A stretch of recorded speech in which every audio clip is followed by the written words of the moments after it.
hardest part of, okay, I got to pick up the kids here. I got to take them to gymnastics here, but I got to meet with this client at this time or do this networking meeting.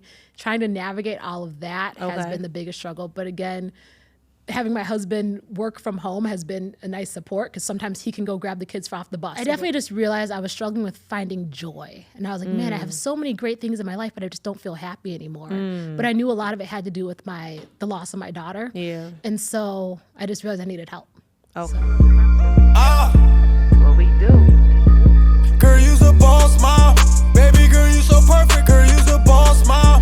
Making everything worth it. Girl, you's a boss mom. Stand on all of your business, and when it come to investments, and baby girl, you the realest. Girl, you's a boss mom. Baby girl, you so perfect. Girl, you's a boss mom. Making everything worth it. Girl, you's a boss mom. Stand on all of your business, and when it come to investments, and baby girl, you the realest. Hey everybody, it's your girl Tammy Capri, and we are back with another episode of the Boss Mom Huddle podcast. Today I have a very, very special guest joining me. I have Miss Malika. Hey. How are you? I'm good. Thank you for having me. No problem. Thank you for coming. Listen, I love having a boss mom on this couch so I can get to know you and the guests can I'm sorry, not the guest. I'm talking about guests. You are the guest. The audience can get to know you and just share your story. So I appreciate that. Yes. I appreciate that, and I know they appreciate that too. So tell us a little bit about you. So I'm Malika Daniels. I am a money coach. So I help women to build a solid financial foundation and really empower them to take control over their finances. I used to be a teacher. I was in education for 12 years before we moved to Georgia, and I became a stay-at-home mom for a while. And then I really knew that I wanted to get back into the workforce, but not sure where I wanted to go. And I really just kept coming back to finances. I'm someone that's always been pretty good with my money and managed to help different people with their financial goals. And so at one point I actually started a financial blog, thinking that was going to be my route to doing this. And then I wanted to be more personable, I guess, and like connect more with people. And I learned a little bit about money coaching and realized that that was a path that was more where I was being guided to go. So I can help people directly with like reaching their financial goals, which I love doing. I know it's definitely much needed. Yes, definitely completely, much needed. Yeah. That's a switch though. Well, not really, because it's still in a lane of teaching. Right. Yeah. So I'm still an educator, but now instead of working with young kids, I'm educating adults on financial Which literacy. can act like young kids. Right. Yeah. Oh, don't I know? Yes.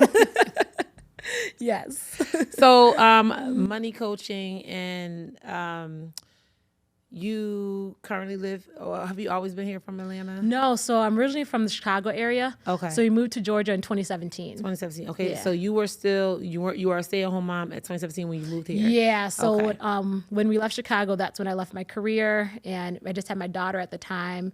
Became a stay-at-home mom then, so I was doing that for a few years, which is a big adjustment after working your entire life to being home. What made you come here? Cost of living was a part of it. We were looking for a house. We lived in the city, but we were looking for a house in the suburbs at the time of Chicago. Okay. And we weren't finding anything that we loved. Okay. And we started thinking outside the box. Of course, the weather in Chicago gets cold, and we were looking to go someplace where it was a little bit warmer. The cost of living was better here. We also considered Texas at the time. But my husband's job, they told him that if he moved to Georgia, he could work full-time remote. At the time, he was kind of doing a back and forth, what they call it hybrid now. The term wasn't really around then. And so, we moved to Georgia, found a house that we loved here, and he was able to work full-time from home, keep his same job. Nice. Yeah. Now, that's a blessing. Yes. That is a blessing. Yeah. How was it transitioning from him being working full-time out of the house to in the house, between you guys? So he was always kind of back and forth with the remote working. So even back home, he would work from home like 2 to 3 times a week, and then have to go go to the office. But he sometimes. was fully full-time, and the reason why I'm asking is because now you were a stay-at-home mom, and now he's home all the time. And so I know a lot of people, they're like, man, I can't be around my husband that much. Right. But it was fine for us. It was great. Y'all get along. Yeah, That's we good. get That's along good. really well. So we actually it was nice because, I'm home with the kid, but if I needed a break and he didn't have a meeting, he could watch it for a little while and I can run to the store or whatever. So Yeah. I really liked it. I feel like it was helpful because I wasn't home by myself with the kid. Right, I mean, right. granted, he's in meetings a lot, so he would be in the office with the door closed for a lot of the day. Or if I had a play date with the moms over, we had to be a little bit quieter because he was upstairs working. But it really worked out well for us. It was funny when 2020 happened and so many people were like, oh my gosh, we're all in the house now and we're going to find out if this marriage really going to work. I'm like, this is how we do things. Like, we're always just home in the house together. So it was normal for us. forced to be together in the house when 2020 happened. So, but then you transition into being a coach and now your attention is on your business. How was that transition? That has been harder. I mean, my kids are in school now, so it makes it a little bit easier because it's not navigating kids at home, the business, and all that stuff. But transitioning to a coach has been a lot more of a dynamic of trying to figure out my schedule. That's been the hardest part of, okay, I got to pick up the kids here. I got to take them to gymnastics here, but I got to meet with this client at this time or do this networking meeting. Trying to navigate all of that has been the biggest struggle. But again, having my husband work from home has been a nice support because sometimes he can go grab the kids off the bus or go pick them up for me if I have a networking meeting or a call or something like that. So it's still good because he's able to kind of support me on being able to play those different roles. That's dope. And how long have y'all been together? Been together 13 years, married almost 11 years. All right. So let's go back. 15 years ago. Okay. Let's go back pre-husband. Yeah. Let's go back to there. Were you a mom at that point, or was this, you weren't a mom? Nope. Okay. Yep. All right. So you became a mom when you got married. Yeah. Okay. Good. Because that's what I wanted to get to see that transition of getting married. So, but when you got married, were you were still in education? Yep. You weren't doing any entrepreneurship then? No. So Okay. at that time, when we got married, that's when I started really realizing the power that I have when it came to finances. So when I met my husband, at the time that we met, I was in the process of buying my first property. I was already under contract to buy the condo, and we met. So that's the place that we moved in together when we got married. That's the place that our daughter came home to when she was born. And then when we got married, we decided that we wanted to really take control of our finances. My husband at the time had $60,000 of student loan debt, and I'm someone that's been very good with money. And So I was you like, never had student loan debt? I had Girl, a full, you are. I know. I had a full ride to college. I know. I'm really lucky and blessed because I know that's not common. Yeah. So I did not have any student loan debt. And so he had the student loan debt. I'm like, you know what? I'm like, let's knock this out. Like, let's not carry this throughout our marriage. Right. So we created a plan and we paid off that debt in 2 years. Nice. And so that's when I was like, man, and that actually wasn't that hard to do. So like, what was we did the plan? it together. Share. The plan really was just we created our budget. Okay. And we knew that any extra money that we had, we put into paying off the debt. Like, we did it together. Okay. I do know a lot of couples that sometimes like your debt is your debt, my debt is my debt. And we don't, nope, that's not how we roll. We did it together, and like, I'm like, we're married now. This is how we're going to. Into this bill is a part of the house bill, and then we pay whatever we got to pay, and then the extra is going to go towards the debt. And then we both took on extra jobs. So like at that time, I wasn't in the classroom anymore. I was a director of a childcare center at that time. Okay. But then I also started grading standardized tests. So I'd leave my job and then go grade standardized tests, and all the extra money I made from that, we'd put towards the debt. Nice. My husband took on an extra job where he started being a football coach at a local college. And so the money he made from that, we put towards the debt. Nice. Anytime we got tax refunds, we put it towards the debt. And That takes so a we lot just of kinda discipline. yeah. I can imagine. You know what? It does, but I feel like we were still able to really still live our lives. I've heard some people's debt payoff stories where it's like, we lived on ramen noodles and we didn't Right, travel. because that's what I'm Like, thinking that's when not you're how it saying was. we We pay were off the debt. still- Anything yeah. we have that, I'm like, girl, I would have had peanut butter and jelly Right. sandwiches. No, we and- still just realized, I mean, we were both making good money at the time, not high income earners or anything like that. Neither of us were making six figures or anything like that, but we didn't have kids yet. This is all before my daughter was born. We got married in 2013, so that's when we started the plan, and we paid it all off in 2015. That's the year she was born. Okay. All right. So that was a part of the goal too. Was like, let's knock this out before we have extra bills of kids and the things kids like that. coming, because they are expensive. Yep. Girl, yes, they are expensive. Yes. So that is amazing, and that's impressive because, and I need you in my life.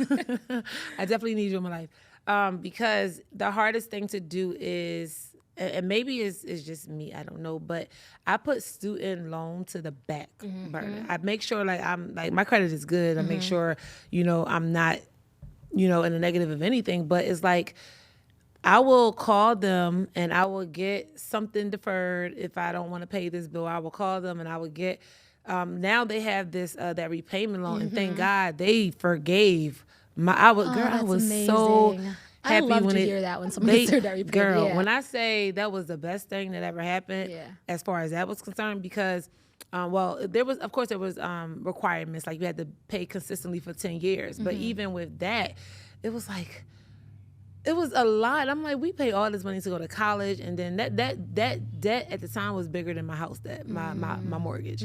So, but when they forgave it, that was the best thing. So shout out to, the U.S. government for doing that. Yes. But a lot of people are still in a situation where they're struggling, especially a lot of moms who want to build a business, right? Now let's get into that part of it, because building a business, it takes capital. It takes money sometimes, and it may not take as much depending on what you want to do, but it costs.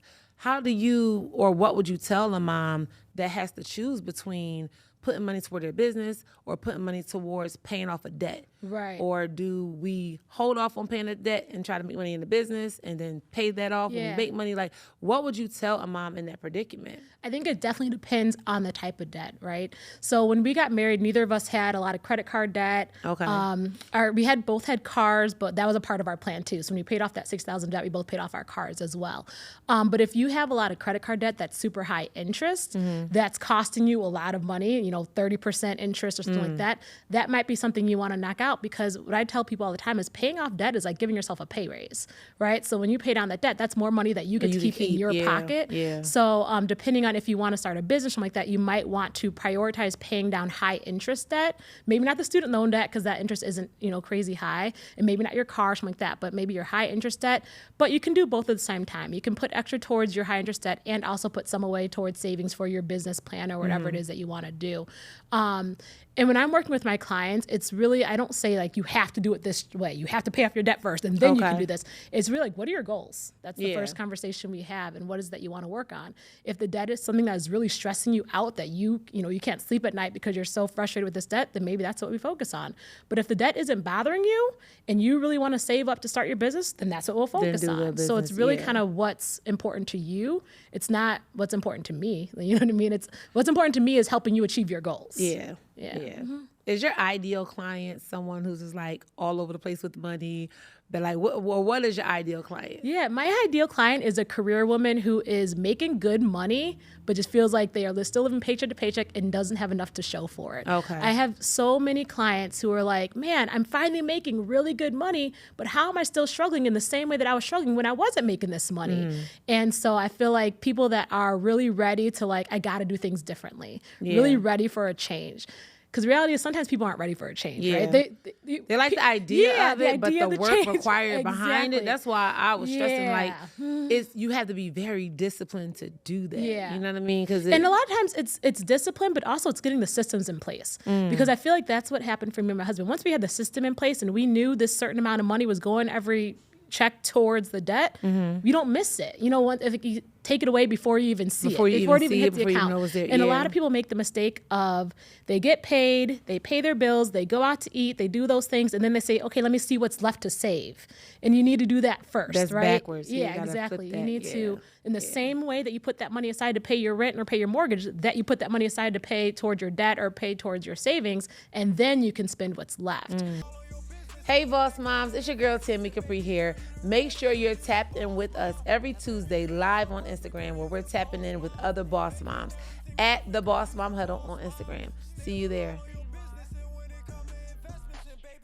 And I feel like once you flip that mindset and that system is just automatic, it just becomes a lot easier. I feel like I have clients that are having these wins and building up more savings, and it's actually not as hard as they thought it was going to be. Like, oh, this isn't that bad. I can keep doing this. I think I get, I start to look at my savings account, because I build a savings, and I'm like, yo, if I just take my savings and then just pay off this credit card or pay off my debt is not bad debt, so my debt not bothering me. But like right now, I was just talking to my partner about this. We want to buy our own podcast building, but of course, we have the mortgage and to acquire a house, they look at all of that. So we're like, okay, we want to pay some of the credit cards off just to get it down and go through the process of buying another building. So my whole theory was like, all right, if I take all of my savings and just pay this one thing off or pay something off, I'm like, but I don't want to take all my savings. I need that for a rainy day. You know what I mean? So that's what I start looking at is like, okay, what would be more logical to do the here and now, let's get rid of it, or take the time to create a system and do, you know what I mean? Yeah. So that's what I mean, but I be all over the place when It's it a comes to stuff balance, like, though, because it doesn't have to be, if you take some of the savings and pay down that debt, it doesn't mean you have to take all of the savings, right? You can tell yourself, okay, I'm going to keep $5,000 in this savings for the rainy day, and I'm going to take the rest and throw it towards the debt. You know, I feel like sometimes people think it has to be all or nothing. Yeah, it and feels that's not like the that case. though, like because you want it to be all or nothing. You want to see that result, but just like anything else, results take time, right? Well, you want to see that instant, like, all right, this is at zero. This is good. I don't owe them. Right, It feels yeah. good to be, girl. When I first got my credit cleaned up, I felt so free and nobody was telling me no. I got approved here, there. Like when I saw a 706 as a credit score, I was Right. like, I was hyped at a 706, right? So Yeah. I was just like, yo, it's possible. So yeah, I was like, and then I'm sure other people are like that too. They want to see that instant, Yes, you know, but yeah. I mean, it does take time. It does. It really does. It takes time. It takes consistency.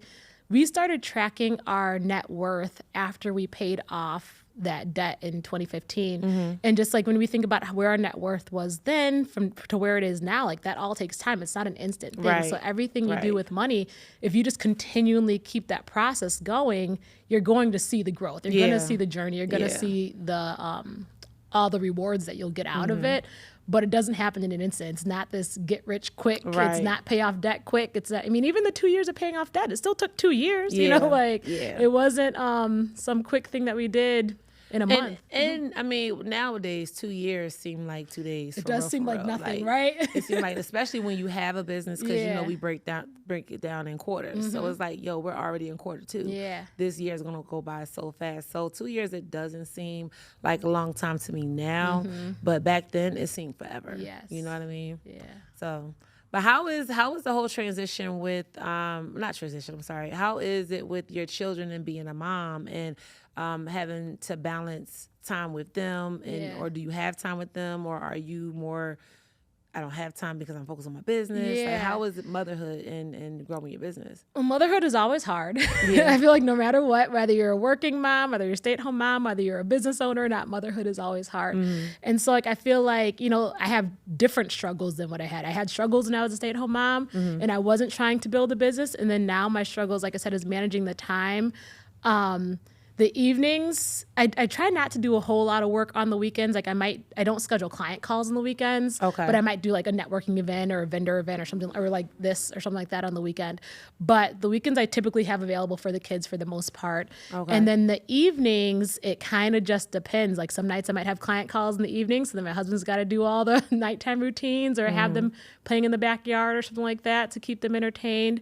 But I feel like since I'm remote and I work from home still, I'm home a lot. So they still get a lot of time get a with lot me of you. because I'm home. So what were the struggles though? So you mentioned you had struggles before your business, and you have struggles during now. Yeah. So what were your struggles then and now, and like what's different? Yeah. Besides having a business. Being a stay-at-home mom was hard for me, just because I had had a career for so long, and so adjusting to figuring out who I was without my career was a big shift. And then I had a late pregnancy loss when I was home, and so that caused some like depression and all that kind of stuff. So dealing with all of that was just a hard time, you know, when I was a stay-at-home mom.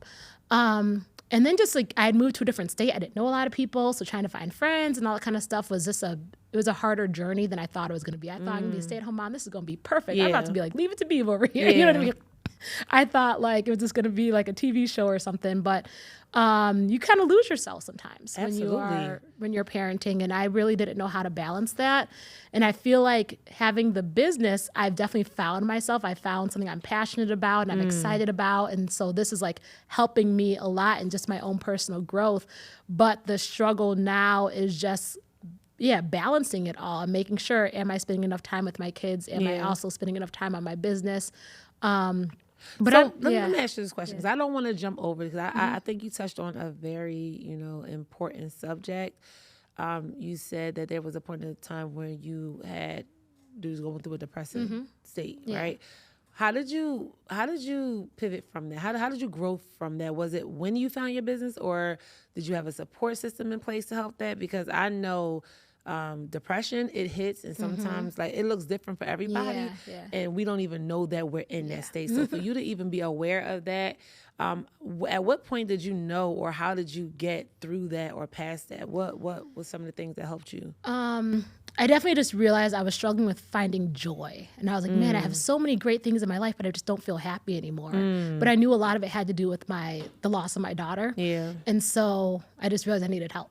Okay. So I finally went and sought therapy and a psychiatrist. And at one point I was on medication to help me through it too. And that I thank God for it, because like it really just brought me through it. And so like I look back at it now, I'm like, man, that was weird. Like, you know what I mean? Like, because I feel like in a completely different place now. Yeah. I feel so much healthier, healed, so much joy. I can feel grateful for all the things that I have in life. And I can see, like, you're in a beautiful space right now, and I can just see, I can see it, and I'm happy that you found yourself. Yeah. I am happy that you found yourself, and I can relate to you in that way. Like, losing yourself, not knowing who you were, it hits different to now being able to talk about it, and I appreciate you talking about it, being transparent, because at a point in time when I was going through what I was going through, I didn't have anyone to really understand, you know, so I created, and that was part of the reason why I started writing books, because I was creating my own reality through these fictional books.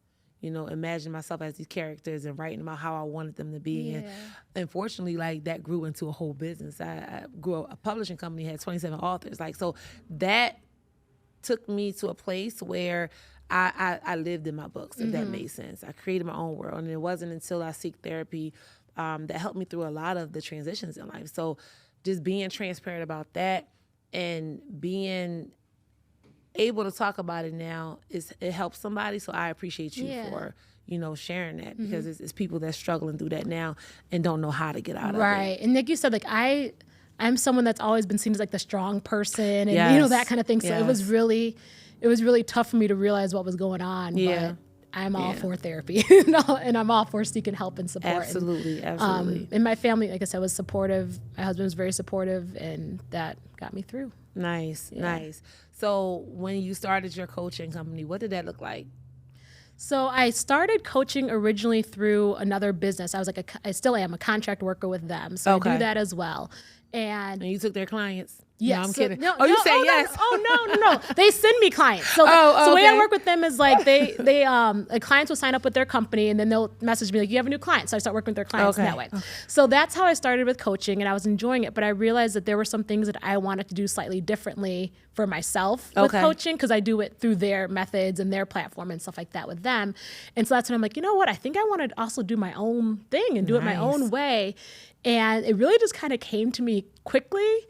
And I just acted. Like, it was like, I got the idea. I'm like, I feel like I went online, started like registering for the LLC. Like, it was like all in, like, it just came to me, and I'm going to do it. You get obsessed when it's something that you love, and you get obsessed with it. It's just like, once the idea came to me, I'm like, I'm gonna do this. Yes. And I got really excited about it. And it's funny because I never used to think of myself as an entrepreneur, but I guess I always have been, or always had the idea. So even when I was a teacher, I used to say, one day I'm going to open up my own daycare center. That was originally my plan, but I didn't even think about that as like, that means you want to be an entrepreneur. I'm like, I didn't know. And then my husband and I also invest in real estate. So we have our real estate investing business. So I'm an entrepreneur in that way. Yeah. So I guess now that I had done, the real estate business, it wasn't that far-fetched for me to start another business. But yeah, once the idea came to me, it just started flowing, and I just started really going at it. I told my husband, I'm like, I'm going to do this. He's like, all right, what did he say? Go for it. Go for it. I love that. I love that. Yeah. And it just keeps getting better and better. I mean, I'm about a little over a year now in my own business. So I'm still very new with it. Last year was really just kind of figuring out what I want it to look like, how I want it to be. This year, I'm trying to do a lot more networking and getting myself out there. Building up my clientele, but it really has just been a very organic, slow, but within the time that it's supposed to be, right? Like I'm not at all feeling like I should be here You're by not now. rushing, and you're not expecting to be. Yeah, I feel like I'm really just having this like nice progression of like things are getting better and better. And I look back now to where I was a year from now. I'm like, I'm so happy with that. Nice. And then I think about, man, I wonder where I'm going to be a year from now, and that's going to feel great too. So I think one of the things I'm really blessed is I don't have the pressure that I know a lot of women have of like, if my business doesn't succeed for some reason, where it's like, I can't feed my family, right? Yeah. Because since I was a stay-at-home mom, my husband's income is able to provide for our family. Right. And so I really am able to do this just because I want to do this and I love doing it. And that's a blessing. And it's not the feeling of like, I have to make this work, Right. but it's like, I want to because I really just love doing this and I love helping women with their money. So, but there's going to be so many women who need your help that have to do this. Yeah. You know what I mean?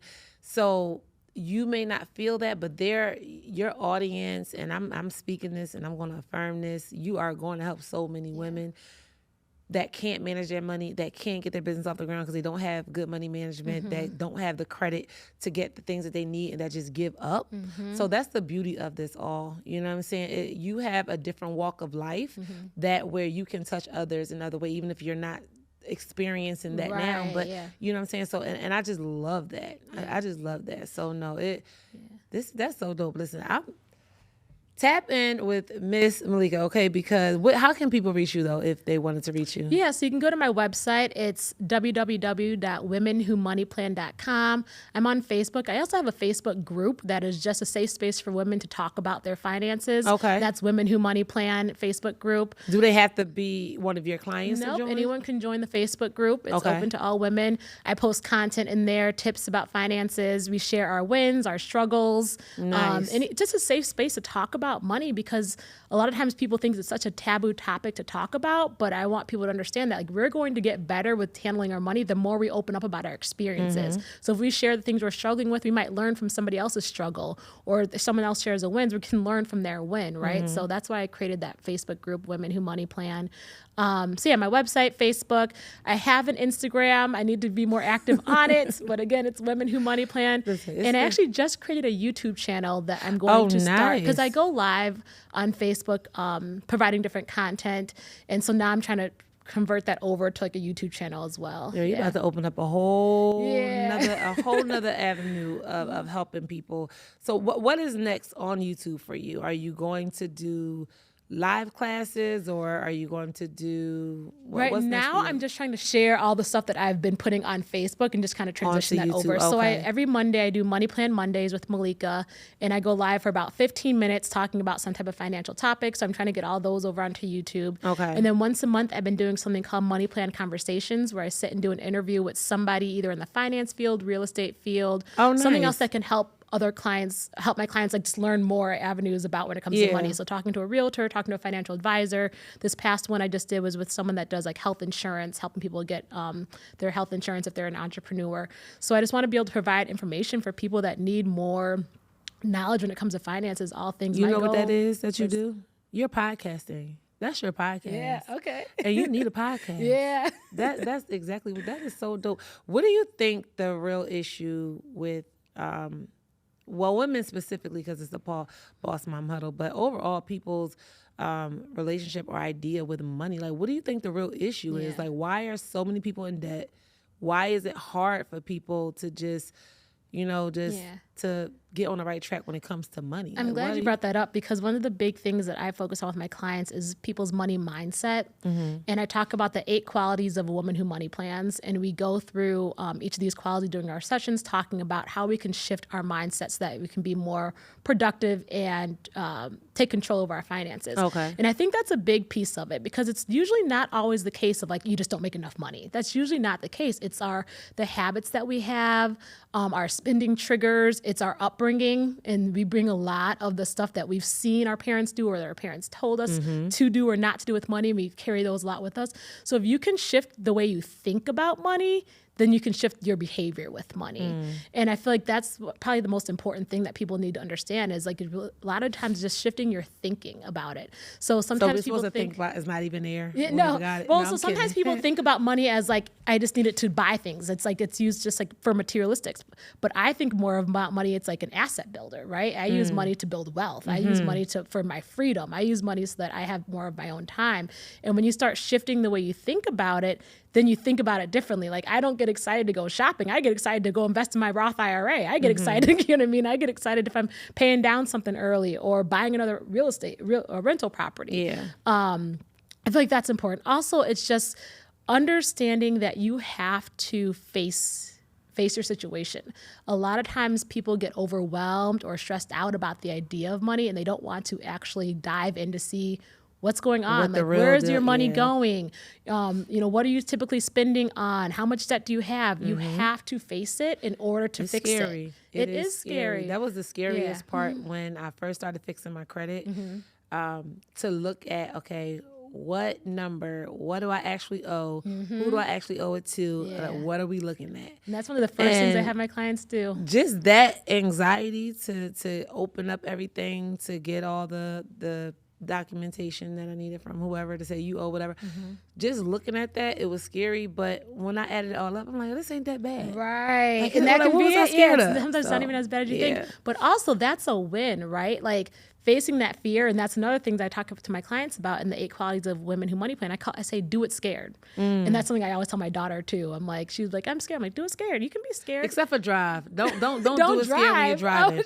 No, don't drive when you're scared. Do it scared. Because I was about to say, that should be the thing of life. Like, if you're scared, do it. That's how I feel that's how I live my life.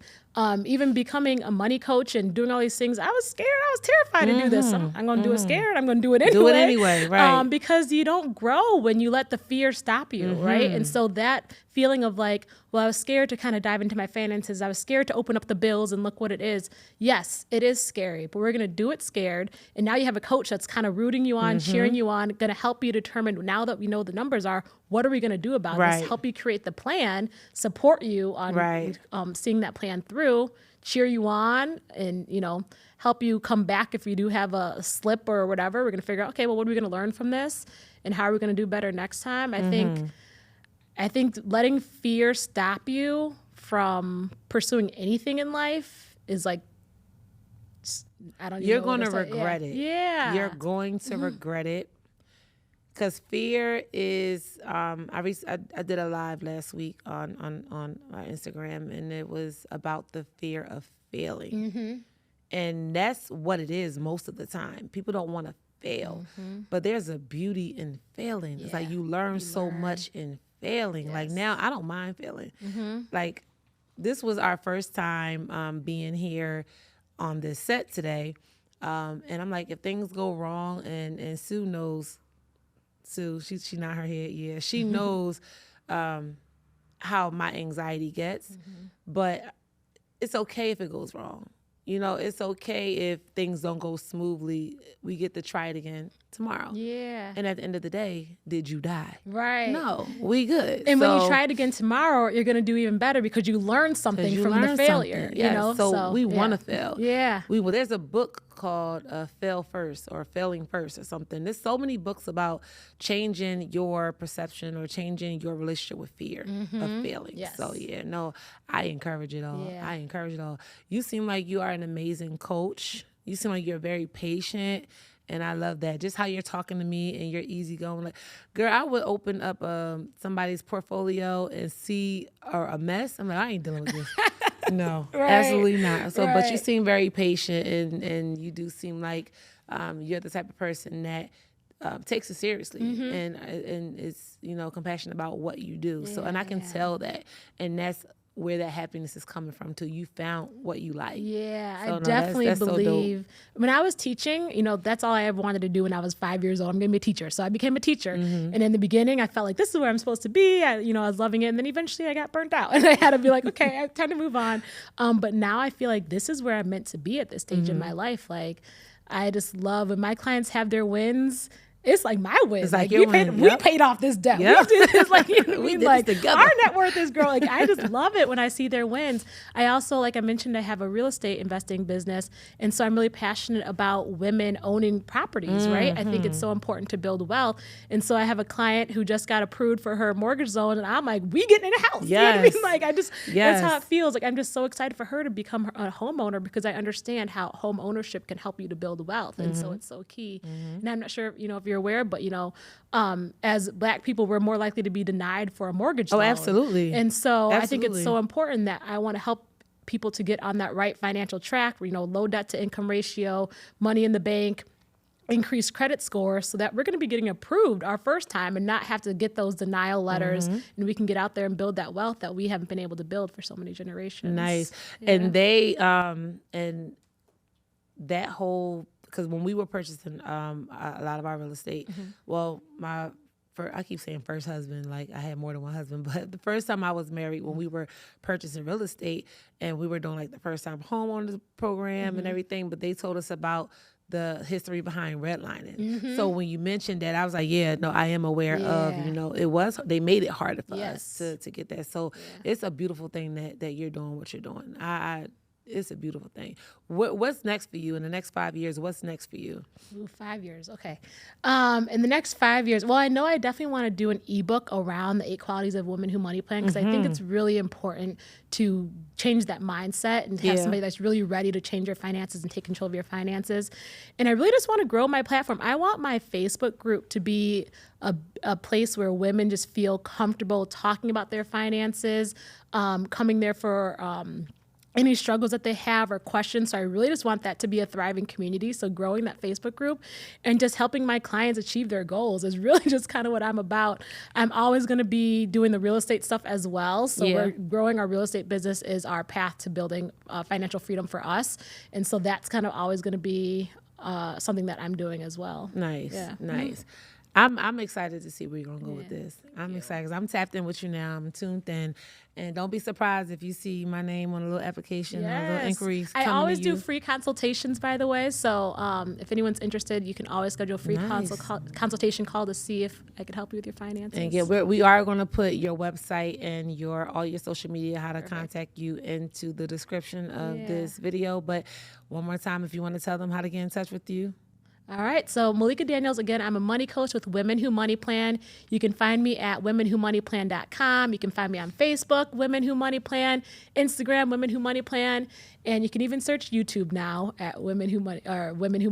Women Who Money Plan, because we're going to plan our money and we're going to be financial free, and that's what we're going to do in the Boss Mom Huddle. Well, I appreciate your conversation. I appreciate the education. I appreciate your vibe. I appreciate it all, and thank you for coming on this show. You're welcome back anytime. Awesome. Always welcome back anytime. Anything that you got going on, honestly, just let me know, and we'll happily share it with our audience, because I do feel like this is an important topic. Okay. Thank you. All right. And for you all that is tuned in, thank you for tuning in. The Boss Mom Huddle. Tap in with us every Tuesday live on Tap In Tuesday at our Instagram page. We're also, our YouTube, and this is a big thing for me because we just started our YouTube. This is a new platform, but we're at 53 subscribers. And I said every time we get 50 more subscribers, I am going to announce it. But we are at 53 subscribers on YouTube, so that's major for me because I'm not a YouTuber. I've never been a YouTuber. So shout out to everybody who's subscribed, and if you haven't subscribed, do that right now since you've been here. You've been here long enough. You might as well go ahead and do that right now. But yeah, tap in all things Boss Mom Huddle. Until next time, huddle up. We'll see you.